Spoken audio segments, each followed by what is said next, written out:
Yemen বর্তমান পৃথিবীতে একটি আলোচিত নাম। জন্মের শুরু থেকে গৃহযুদ্ধের মধ্যে দিয়ে যাওয়া এই দেশটি আরব ঐতিহ্য ও প্রাচীন সভ্যতার ইতিহাস বহন করে। অতি সম্প্রতি গাজা ইস্যুতে আলোচনায় থাকা এই দেশটি সম্পর্কে আমরা কতটুকুই বা জানি। ট্রাভেলিংয়ের আজকের পর্বে ইয়েমেন দেশ সম্পর্কে বিস্তারিত জানার চেষ্টা করব। অনেকগুলো আপনি যদি আমার চ্যানেলে নতুন হন তাহলে সাবস্ক্রাইব বাটনটি ক্লিক করতে ভুলবেন না। আর আপনারা কোন ধরনের ভিডিও দেখতে চান তা অবশ্যই কমেন্ট বক্সে লিখে জানাবেন। সাথে থাকুন, একটু পরেই ফিরছি।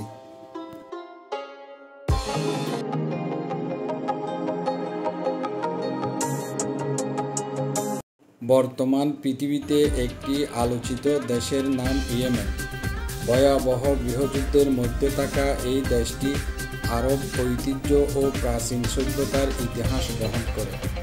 এই দেশের সরকারি নাম ইয়েমেন প্রজাতন্ত্র, রিপাবলিক অফ ইয়েমেন। রাজধানী সানা বর্তমানে হুতি বিদ্রোহীদের নিয়ন্ত্রণে রয়েছে, তবে আন্তর্জাতিকভাবে আদেনকে অস্থায়ী রাজধানী হিসাবে স্বীকৃতি দেওয়া হয়। ইয়েমেন এর প্রধান ধর্ম ইসলাম, বেশিরভাগ শিয়া ও সুন্নি মুসলিম। ইয়েমেনের ভাষা আরবি, মুদ্রার নাম ইয়েমেনি রিয়েল, যার সংক্ষিপ্ত নাম YER। 2024 সালের তথ্য অনুযায়ী লোকসংখ্যা প্রায় 3 কোটি।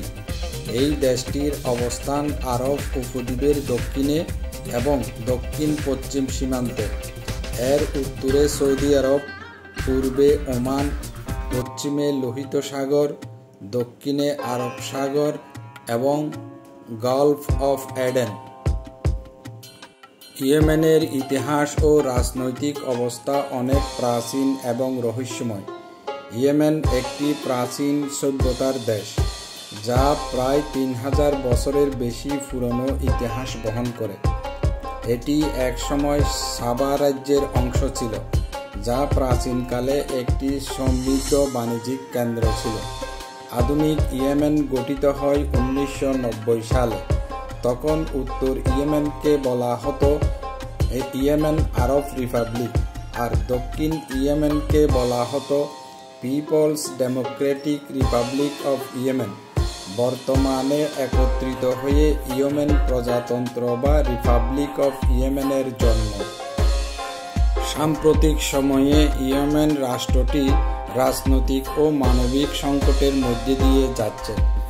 2014 সাল থেকে ইয়েমেন এক ভয়াবহ গৃহযুদ্ধের মধ্যে রয়েছে। শিয়া হুতি বিদ্রোহীরা রাজধানী সানা দখল করে নিলে সরকার আদেনে স্থানান্তরিত হয়। সৌদি আরব নেতৃত্বাধীন সামরিক জোট হুতিদের বিরুদ্ধে অভিযান চালিয়ে যাচ্ছে, যা ইয়েমেনকে এক মানবিক সংকটের মধ্যে ফেলেছে। ইয়েমেনের হুতিরা বলছে, গাজার আগ্রাসন বন্ধ না হলে তাদের হামলা অব্যাহত থাকবে।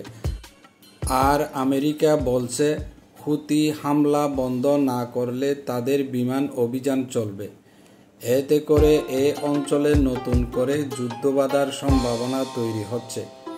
ইয়েমেনের ভূখণ্ড প্রধানত পর্বতময়, তবে দেশটিতে মরুভূমি ও উপকূলীয় সমতল ভূমি রয়েছে। প্রধান পর্বতমালা হিজাজ ও আসির পর্বতমালা। প্রধান দ্বীপ সেকুত্রা দ্বীপ, যা তার অনন্য বৈচিত্র্যের জন্য বিখ্যাত। মরুভূমির কারণে এখানকার জলবায়ু প্রধানত শুষ্ক ও উষ্ণ, তবে পাহাড়ি অঞ্চলের জলবায়ু তুলনামূলকভাবে ঠান্ডা থাকে। গৃহযুদ্ধ ও আন্তর্জাতিক নিষেধাজ্ঞার কারণে ইয়েমেনের অর্থনীতি খুবই দুর্বল। সাম্প্রতিক যুদ্ধের কারণে আরও ক্ষতিগ্রস্ত হচ্ছে দেশটি। দারিদ্রতা ও বেকারত্ব দেশটিকে গিলে খাচ্ছে। ইয়েমেনের সংস্কৃতি ও ঐতিহ্য খুবই সমৃদ্ধ এবং আরব ঐতিহ্যের গভীর প্রভাব রয়েছে এখানে। ইয়েমেনের মানুষ এক ধরনের মাংস ও মশলাযুক্ত স্যুপ খায়, যা সালতা নামে পরিচিত। তাছাড়া মান্দি, ভাত ও মাংস, হানি বিশেষ ধরনের মধু। ইয়েমেন বর্তমান বিশ্বের সবচেয়ে বড় মানবিক সংকটময় দেশের মধ্যে একটি। খাদ্য সংকটের কারণে দেশটির অর্ধেকের বেশি জনগণ অপুষ্টিতে ভুগছে। তাছাড়া লাখ লাখ মানুষ বাস্তুচ্যুত হচ্ছে এবং শরণার্থী হিসেবে শরণার্থী শিবিরে আশ্রয় নিচ্ছে।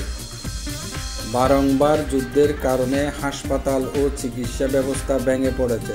ইয়েমেন একটি সমৃদ্ধ ইতিহাস ও সংস্কৃতির দেশ হলেও বর্তমানে এটি গৃহযুদ্ধ ও মানবিক সংকটের কবলে পড়েছে। আন্তর্জাতিক সম্প্রদায় যুদ্ধ বন্ধের জন্য প্রচেষ্টা চালালেও এখনও স্থায়ী সমাধান আসেনি। বন্ধুরা, ইয়েমেনের অবস্থা কী হবে সেটা সময়েই বলে দেবে। আজ এই পর্যন্তই। সবাই ভালো থাকবেন। খোদা হাফেজ।